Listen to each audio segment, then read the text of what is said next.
अमरावती शहरातच नव्हे तर संपूर्ण भारत देशात सध्या संचारबंदी चालू आहे। या संचारबंदीमध्ये अनेकांचा रोजगार ठप्प झाला असून हातमजुरी करणारे गोरगरीब यांचे तर पूर्ण कामधंदे अक्षरशः संपले आहे। अनेकांवर उपासमारीची वेळ आली आहे।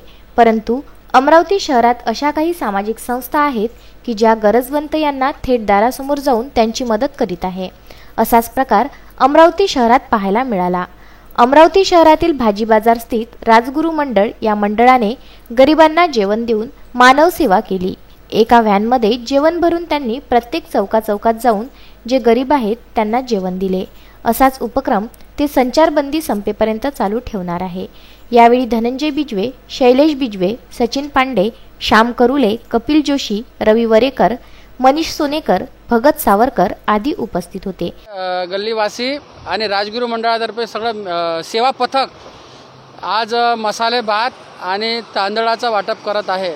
जे गोरगरीब आहे, ज्यांना जे गरजू आहे त्यांना आम्ही राजगुरू मंडळातर्फे सेवा पथक याची सेवा चालू आहे। राजगुरू नवदुर्ग मंडळातर्फे आम्ही अन्नधान्याचं वाटप करत आहे। माननीय नरेंद्र मोदीजी आणि माननीय उद्धव ठाकरेजी यांचं जे आव्हान आहे गोरगरिबांना मदत करा, म्हणून आम्ही राजगुरू नवदुर्ग मंडळातर्फे खिचडीचं वाटप करत आहे, तांदूळाचं वाटप करत आहे, लहान मुलांसाठी बिस्किट वाटप करत आहे, जेणेकरून गरिबांना मदत व्हावी। हा उद्देश आमच्या राजगुरू नवदुर्ग मंडळातर्फे आहे। मंडळ आमचं महानगरपालिका भाजी बाजार अमरावती इथे आहे।